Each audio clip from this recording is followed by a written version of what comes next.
ہائے ہم نے لوگوں کو رب العالمین کے برابر کر دیا تھا، ہم نے اللہ کے برابر لا کھڑا کر دیا تھا۔ وَلَا يَمْلِكُونَ، اللہ فرماتا ہے جن کی تم پوجا پاٹ کرتے ہو یہ اپنی جانوں کے اندر نفع اور نقصان کے مالک نہیں ہیں، یہ اپنے آپ کو نفع سے نہیں، نفع نہیں پہنچا سکتے، نقصان سے بچا نہیں سکتے۔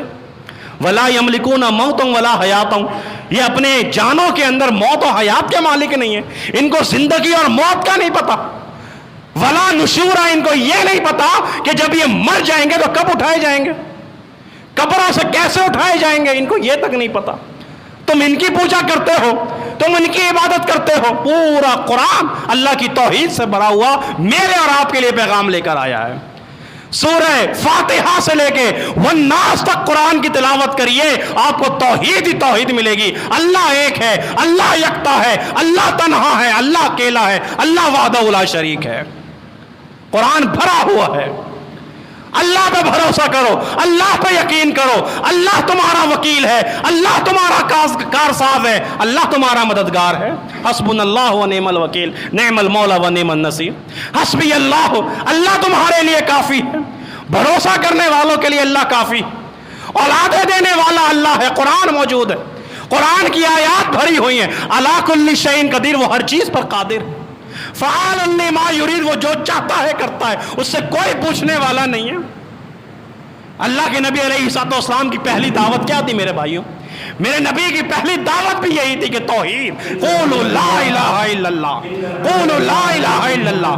پیغمبر کی پوری زندگی توحید سے بھری ہوئی، اور جب پیغمبر کا آخری وقت آیا تب بھی توحید کا پیغام دیا کہ نہیں دیا کہ لوگوں میری قبر کو سجدہ گاہ نہ بنانا، میری قبر کو سجدہ گاہ نہ بنانا، عبادت خانہ نہ بنا لینا۔ یہ توحید، اللہ کے نبی کی دعوت بھی توحید، قرآن کی دعوت توحید، صحابہ کی دعوت توحید۔ اور انسانوں کی تخلیق کا مقصد کیا ہے؟ توحید۔ وما خلقت الجن والانس الا لیعبدون، ہم نے تمہیں اور جنوں کو پیدا کیا، کیوں پیدا کیا؟ تاکہ ہماری عبادت کرو۔ توحید ہی توحید ہے، لیکن میں اور آپ، اللہ اکبر، اگر میں اور آپ مواحد بھی ہیں تو ہمیں کم سے کم توحید کے ابلاغ تو کرنا چاہیے، توحید کی دعوت ڈنکے کی چوٹ دینی چاہیے، لوگوں کو سمجھانا چاہیے کہ توحید کیا ہے اور شرک کیا ہے، حق کیا ہے اور باطل کیا ہے۔ اللہ اکبر۔ فرمایا کہ یہ کہیں گے کہ ہائے ہم نے رب العالمین کے برابر لوگوں کو کھڑا کر دیا، اللہ کے برابر لے کر آ گئے تھے ہم اس کی مخلوق کو۔ کل قیامت کے دن یہ لوگ کریں گے، جہنم میں جانے کے بعد افسوس کریں گے، اور حتیٰ کہ یہ بھی کہیں گے کہ فما لنا من شافعین، ہمارا تو آج کوئی سفارش کرنے والا بھی نہیں، کوئی سفارش ہی کر دیں۔ سفارش بھی موحدین کی ہوگی، سفارش بھی توحید والوں کی ہوگی۔ اور پھر اللہ نے کہا کہ من ذا الذی یشفع عندہ الا باذنہ، کون ہے جو اللہ کے حکم کے بغیر کسی کی سفارش کر سکے؟ سفارش ہوگی، شفاعت ہوگی، پیغمبر کی سفارش نصیب ہوگی کس کو؟ جو موحد ہوگا، توحید یافتہ ہوگا، جس نے اللہ کے ساتھ شرک نہیں کیا ہوگا۔ جو مشرکین ہوں گے کوئی سفارش نہیں ہوگی، وہ کہہ رہے ہیں کہ آج کاش ہمارا کوئی شافع مل جائے، نہیں ملے گا کوئی سفارشی۔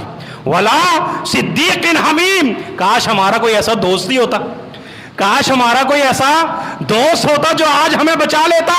تمہارا تو دوست بھی ایسا نہیں ہے، اسی لیے قرآن نے کہا کہ لوگوں دوست بھی ایسا بنایا کرو کہ جو تمہیں اللہ کے دین سے ادھر ادھر نہ کر دے، کہیں ایسا نہ ہو تمہیں مسجد سے کٹا کے لے جائے، کہیں ایسا نہ ہو کہ تمہیں باطل و گمراہ کے راستوں پہ لگا دے۔ دوست بھی سوچ سمجھ کے بنایا کرو، ورنہ کیا ہوگا؟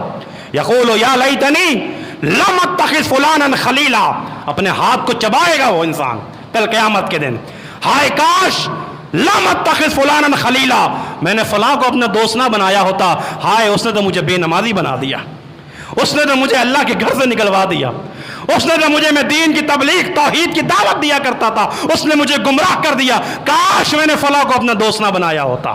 دوست بھی نیکوکاروں کو بناؤ، دوست بھی نمازیوں کو بناؤ، دوست بھی دینداروں کو بناؤ، اور آخر میں یہ کہیں گے فَنَكُونَ مِنَ الْمُؤْمِنِينَ، اللہ ہمیں واپس بھیج دے ایک دفعہ، اب بھیج دے ایک دفعہ، اب ہم ایماندار بنیں گے، توحید بس ختم۔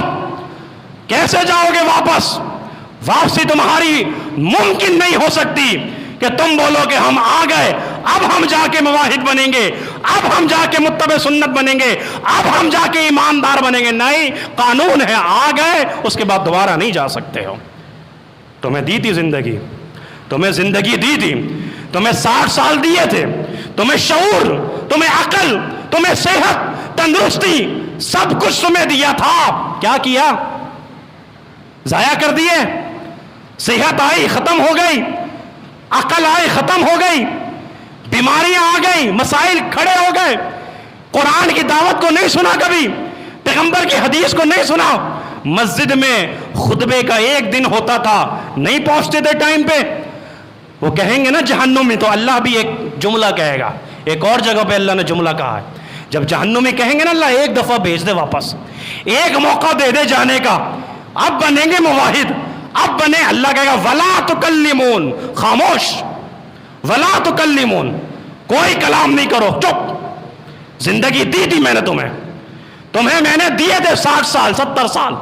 تمہیں میں نے رمضان دیے تھے، تمہیں میں نے آخری عشرہ دیا تھا، میں نے تمہیں قرآن دیا تھا، مسجد دی تھی. کیا کیا تم نے؟ آج تم بول رہے ہو واپس بھیج دیں. ولا تکلمون، خاموش، چپ، اب کوئی گفتگو نہیں ہوگی. یہی تمہارا مقدر ہے، جہنم کے اندر سڑتے رہو گے، گلتے رہو گے.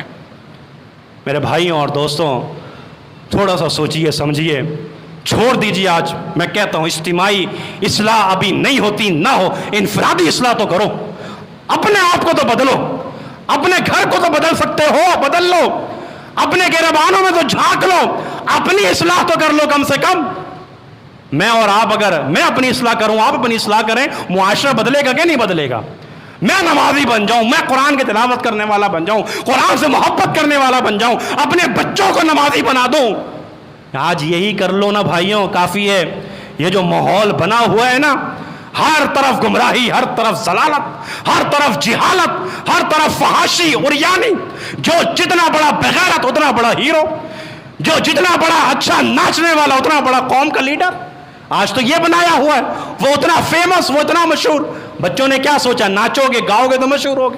اور قوم کے ہیرو یہ ہیں جو طلبہ پڑھنے والے، قرآن کو پڑھنے والے، حفاظ، اہل عالم دین، خطبہ دین سکھانے والے، یہ قوم کے ہیرو ہیں. یہ مصلی کا امام قوم کا ہیرو ہے، مسجد کا خادم قوم کا ہیرو ہے، مسجد کا خطیب قوم کا ہیرو ہے. یہ اپنی اولادوں کو سمجھانا ہوگا.